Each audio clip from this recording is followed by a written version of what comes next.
Amén. Dice, y sembró Isaac en aquella tierra y cosechó aquel año 100 por 1. Y le bendijo Jehová. Dígale a alguien, y le bendijo Jehová. El varón se enriqueció y fue prosperado y se engrandeció hasta hacerse muy poderoso. ¿A cuánto no nos gustaría que Dios dijera eso de nosotros? Que en los libros de la historia se escribiera eso de nosotros. Y le bendijo Jehová y fue prosperado y se enriqueció. Eso es una palabra poderosa. Lo interesante de ese pasaje es que cuando nosotros vemos, eso es el versículo 12, pero cuando vamos al principio de ese pasaje, ¿cuál usted cree que era el escenario? Dice la Biblia en Génesis 26, versículo 1, dice que después hubo una gran hambre en la tierra. ¿Cómo así, pastor? Sí, dice que hubo una gran hambre en la tierra, además de la primera hambre que hubo en los días de Abraham. Isaac fue a Abimelech, rey de los filisteos, en Gerar, y se le apareció Jehová y le dijo: no desciendas a Egipto, habita en la tierra que yo te diré. Habita como forastero en tierra y estaré contigo y te bendeciré, porque a ti y a tu descendencia daré todas estas tierras. Y confirmaré el juramento que hice a Abraham tu padre, y multiplicaré tu descendencia como las estrellas, y daré a tu descendencia todas estas tierras, y todas las naciones de la tierra serán benditas en tu simiente, por cuanto oyó Abraham mi voz y guardó mi precepto y mis mandamientos, mis estatutos y mis leyes. Y cuando nosotros entonces juntamos esta parte, nosotros vemos que la bendición de Isaac no era porque él estaba en la mejor temporada, no era porque él estaba en la mejor tierra. La bendición no era ni siquiera porque él sembró, porque no era el tiempo de sembrar. Muchos estudiosos dicen que la razón por la que había hambre en esa tierra era porque había una sequía, no había alimento para el ganado, los frutos no se daban. Y cómo entonces, en medio de una crisis que había azotado a toda la tierra, este hombre es prosperado. Este hombre no solamente es prosperado, cómo este hombre se atreve a sembrar cuando nadie sembraba. Dígale a alguien: porque Dios le dio estrategia. Porque Dios le dio estrategia. En el libro de Lucas, como mencionaba, nosotros nos encontramos con una historia muy similar. La hora de pescar ya había pasado. Los discípulos ya habían recogido las redes. Pero en Lucas 5, Jesús le dice a Pedro: boga mar adentro y lanza nueva vez la red. Y Pedro dijo: Señor, nosotros pescamos toda la noche y no hemos conseguido nada, pero en tu nombre nosotros vamos a lanzar la red. Y usted conoce la historia. Dice que pescaron tanto que las redes casi se rompían, el barco casi se hundía y tuvieron que llamar a que vinieran otros a ayudarle. Diga conmigo de nuevo: la palabra es estrategia. La palabra es estrategia. De cómo Gedeón se enfrentó al ejército de Madián, de cómo David venció a Goliat. La palabra es estrategia, porque donde unos veían la debilidad de David, Dios veía una ventaja estratégica. Goliat estaba esperando que viniera un guerrero a pelear con él cuerpo a cuerpo. Goliat estaba esperando que lo enfrentaran de frente.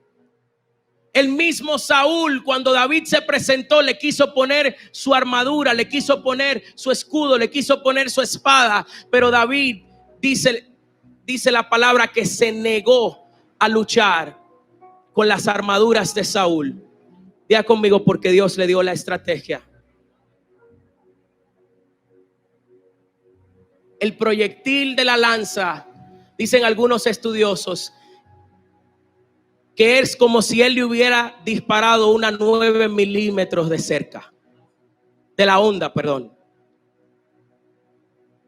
Porque él se negó a luchar bajo las estrategias y las leyes del enemigo, y él decidió enfrentar la situación con una revelación divina. En esta temporada Dios nos está diciendo: si quieres vencer, si quieres triunfar, vas a tener que negarte a pelear conforme a las estrategias del enemigo. Vas a tener que negarte a luchar con los argumentos del enemigo. Vas a tener que negarte a operar de acuerdo a la manera de operar que ves a tu alrededor, y vas a necesitar recibir de mí una estrategia. Una estrategia que muchos no van a entender. Una estrategia que quizás no vas a creer, una estrategia que quizás se ve como que vas a fracasar, pero es la estrategia que te voy a dar, que te va a entregar la victoria.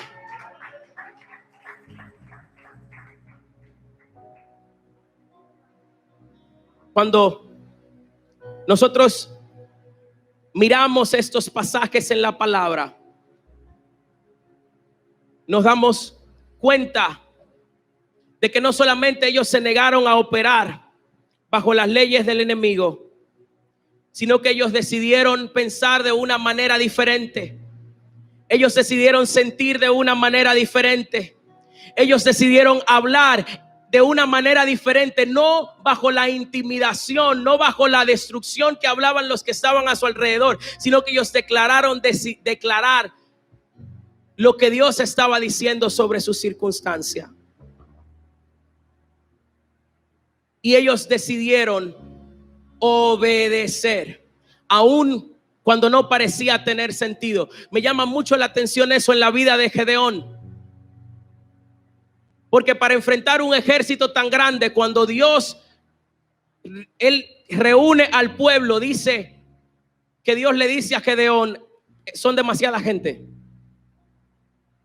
Después el pueblo va a creer que fue por tus fuerzas que yo les entregué, que yo le di la victoria, y no es con tus fuerzas, es con mis fuerzas. No es con nuestras fuerzas, no es con nuestra habilidad, es con su habilidad. Es su poder que aún en nuestra debilidad se perfecciona.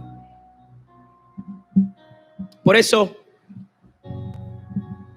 yo creo que Dios nos está trayendo a un punto de intervención divina, a un punto donde Él no solamente nos transiciona, sino que Él nos lleva a obtener la victoria. Y todo eso comienza con nuestro sentido de pertenencia. Todo eso se conecta con nuestro sentido de pertenencia, porque para poder tener acceso a las estrategias de Dios, lo primero que tenemos que hacer es creer. Diga conmigo: necesito creer. Necesitamos creer. Romanos 10 dice: porque con el corazón se cree para justicia, pero con la boca se confiesa ¿para qué? Para salvación y arrepentimiento. Y el versículo 11 dice: pues la escritura dice: todo aquel que en él creyere no será avergonzado. Dígale a alguien: no voy a ser avergonzado. No voy a ser avergonzado. Y ese versículo ahí, el apóstol Pablo está haciendo referencia a Isaías 28, donde habla que Cristo es la piedra angular. Y cuando dice que no seremos avergonzados, hay una traducción que dice: no entrarán en pánico. Nosotros estamos en una temporada donde todo a nuestro alrededor quiere que nosotros entremos en pánico. Una de las estrategias principales del enemigo es meternos en intimidación, es meternos en miedo, es paralizarnos con el pánico. Pero el Señor nos está diciendo: lo primero que necesitas hacer, la primera estrategia que te voy a dar, es que no vas a entrar en pánico, no te vas a dejar atemorizar, porque yo estoy contigo. Y si tú crees en mí, yo voy a ser la roca que te voy a sustentar. Yo no te voy a dejar caer. Yo no te voy a dejar. Yo no te voy a dejar. Yo te voy a sostener. Y no vas a caer en vergüenza. No importa el pronóstico que esté a tu alrededor, Dios nos está diciendo que Él no nos va a dejar caer en vergüenza. Dígale a alguien: no seremos avergonzados. No seremos avergonzados. Yo no sé qué es lo que tú estás enfrentando, pero hay gente que Dios le está diciendo hoy: aunque el enemigo acampe contra ti, aunque contra ti se levante en guerra,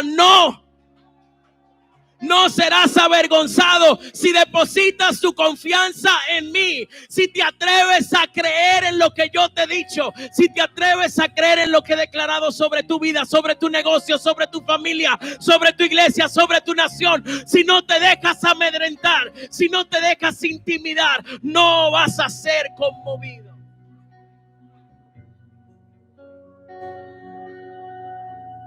Dígale a alguien: la estrategia es creer. La estrategia es tener fe. Vamos, dígaselo a alguien: la estrategia es creer. La estrategia es tener fe. Solamente creyendo, solamente con fe, un hombre se atreve a sembrar en tiempo de hambre. Solamente con una estrategia de fe, un hombre se atreve a lanzar la red después que había pasado toda la noche pescando. Solamente creyendo.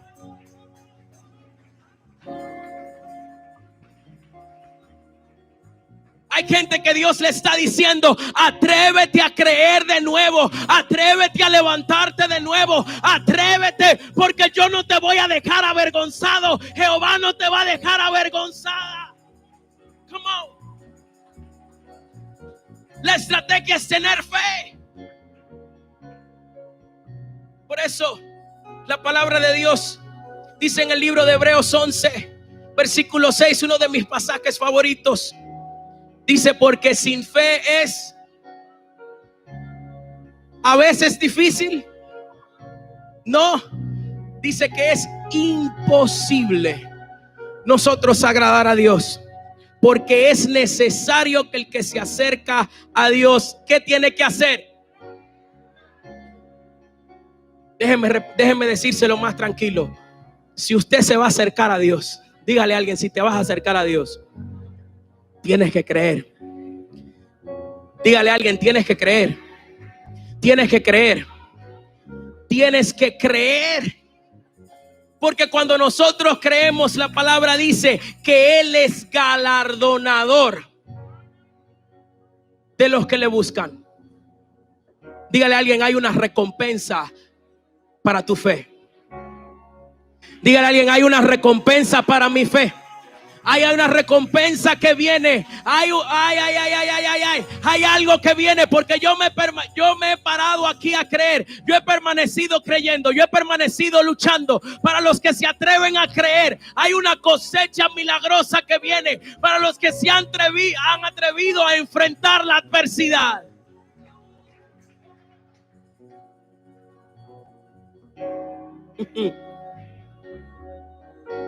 Cuando nosotros creemos, vuelvo a Romanos, dice que nosotros creemos con el corazón para justicia, pero con la boca confesamos para salvación y arrepentimiento. La segunda estrategia de la que le quiero hablar hoy es del poder de la confesión. Cuando nosotros creemos, hablamos de manera diferente. Cuando nosotros creemos, declaramos de manera diferente. Cuando nosotros creemos, por eso es que Josué y Caleb decían: esos gigantes que ustedes ven allá, ese enemigo que ustedes ven allá, nosotros no lo vamos a comer como pan. Porque no vale solamente la pena nosotros creer. Necesitamos comenzar a declarar. Necesitamos comenzar a hablar lo que Dios está diciendo. Necesitamos comenzar a anunciar lo que Dios está diciendo. Necesitamos comenzar a cambiar la atmósfera a nuestro alrededor y convertir la atmósfera a nuestro alrededor en una atmósfera de fe. Porque la transformación de la fe no solamente comienza con lo que pensamos. Afecta lo que pensamos, afecta lo que sentimos. Y lo que sentimos afecta lo que hacemos. Dígale a alguien: yo necesito pensar en fe. Yo necesito sentir en fe. Yo necesito hablar en fe. Yo necesito hacer en fe. Sin la fe es imposible nosotros poder agradar a Dios. ¿Y cuáles son esos síntomas de la fe? Ahora se está hablando mucho de la gente asintomática, la gente con síntomas y los que no tienen síntomas. Pero al que tiene fe se le ve de lejos. Al que tiene fe se le ve a legua, en buen dominicano. El primer síntoma de la fe es que el que tiene fe acciona de manera diferente. El que tiene fe está en acción, porque la fe sin obras es muerta. Entonces, si yo tengo fe, yo voy a accionar de acuerdo a mi fe. Dígale a alguien: si tenemos fe, necesitamos actuar en base a nuestra fe. No en base al temor, no en base a la intimidación. No es que vamos a estar desesperados y agitados. No. Nosotros vamos a actuar en base a lo que estamos creyendo que Dios va a hacer en medio de nosotros. El segundo síntoma de la fe es la paz.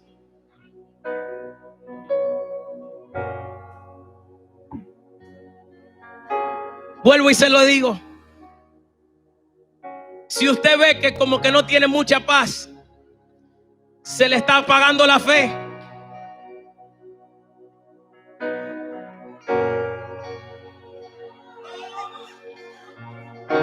Cuando nosotros vemos que se nos está acabando la paz, es el momento perfecto para decirle al Señor: Señor, ayuda a nuestra incredulidad. Señor, aumentanos la fe. Auméntame la fe, porque como que no creo, como que no veo, como que no pienso. Necesito entrar en tu paz. Aumentanos la fe. Porque Él nos da una paz que sobrepasa todo lo que podemos entender, todo lo que podemos pensar, todo lo que podemos ver. Él nos da de su perfecta paz. Tercer síntoma de la fe es que la fe trae bendición y revelación.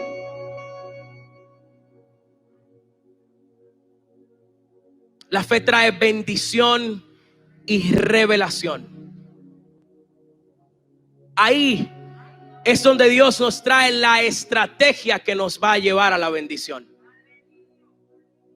La estrategia de cómo nosotros hacer las cosas de una manera diferente. De cómo nosotros poder innovar, de cómo nosotros poder crear, de cómo nosotros poder buscar la salida. Viene desde el lugar de fe. Dígale a alguien: en la fe, yo recibo de Dios bendición y revelación. La bendición que necesito para hacer lo que tengo que hacer. La sabiduría, la revelación, el entendimiento, la estrategia que nosotros necesitamos, la recibimos por medio de la fe. Por eso Dios nos llama a cambiar nuestra perspectiva, a cambiar nuestra manera de sentir, pensar y actuar. Diga conmigo: sentir, pensar y actuar. De nosotros comenzar a decir: aún en nuestra debilidad, nosotros somos fuertes. De nosotros comenzar a declarar lo que Dios está diciendo sobre nuestras vidas, por encima de la adversidad. A mí me gusta mucho cuando Dios habla de la bendición de José, porque dice: por encima del muro, por encima de la adversidad, por encima de la oposición. Segunda de Corintios 9:8 dice, la Nueva Traducción Viviente, dice que Dios va a proveer con generosidad todo lo que necesitemos. Y entonces tendremos todo lo necesario y habrá bastante de sobra para compartir con los demás. Dígale a alguien: cuando tengo una perspectiva divina, Dios activa la multiplicación. Muchos veían la lonchera y el desayuno de un adolescente, pero con la perspectiva divina, el Señor veía el alimento, la multiplicación que iba a alimentar multitudes. No importa lo pequeño o lo insignificante que se vea lo que nosotros tenemos en las manos, con la perspectiva del cielo, en las manos de Dios, Dios puede activar la semilla que está en nosotros, no solamente para suplir nuestra necesidad, sino para también ser respuesta a todo el que está a nuestro alrededor. Yo escuchaba a un predicador que decía que era muy interesante que Jesús, cuando oró y bendijo los panes y los peces, automáticamente no se convirtieron en un contenedor de panes y peces, sino que dice la palabra que Él los partió y los repartió entre los discípulos y le dijo: vayan y alimenten a la multitud.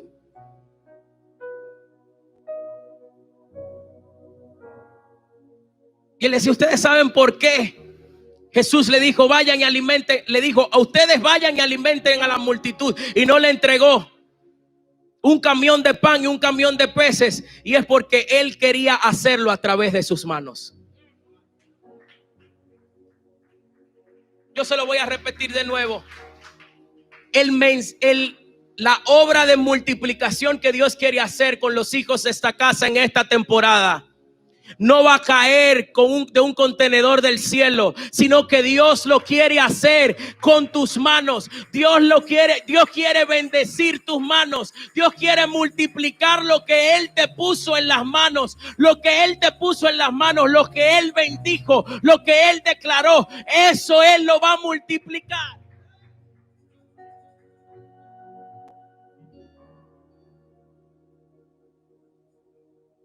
No lo mires como una lonchera, míralo como un furgón de alimentos. No lo mires como un trabajito, míralo como una empresa. Hay alguien que Dios le está diciendo: necesitas cambiar la perspectiva. Necesitas comenzar a ver el croquis desde la perspectiva del cielo. Necesitas verlo como ventaja estratégica que yo te estoy dando, el lugar donde yo te posicioné, el lugar donde yo te coloqué.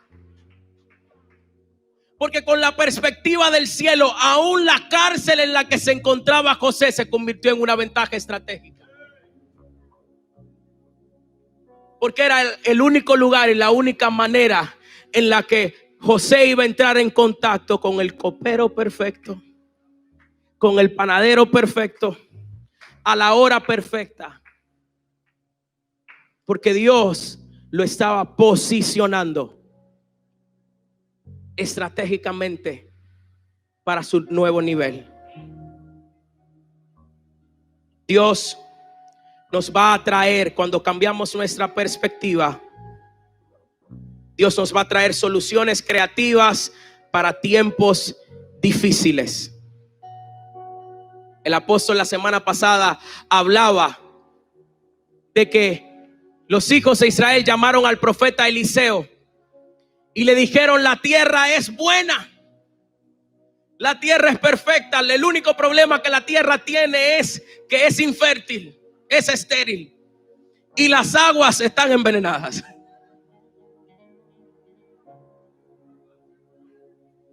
Pero la tierra, ¿cómo es?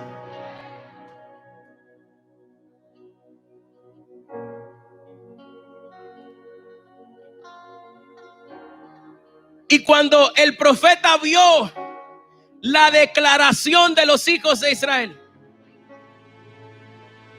y él miró la tierra, automáticamente el Señor le dio la estrategia y dijo: búsquenme la sal, vamos a hacer un acto profético, vengan, vamos a resolver este asunto. Y dice que fueron sanadas las aguas y fue sanada la tierra. Por eso es que necesitamos comenzar a hablar en fe. Por eso es que necesitamos comenzar a ver lo buena que es la tierra, lo buena que es la tierra, y comenzar a llamar al Señor y decirlo: Jehová, la tierra. Qué bendición que pudiste compartir con nosotros este tiempo extraordinario y recibir esta palabra de Dios. Queremos seguir bendiciendo tu vida, así que no olvides suscribirte a nuestro canal de YouTube, darle like y darle a la campanita, y de esa manera estaremos permanentemente en contacto. Bendiciones, shalom.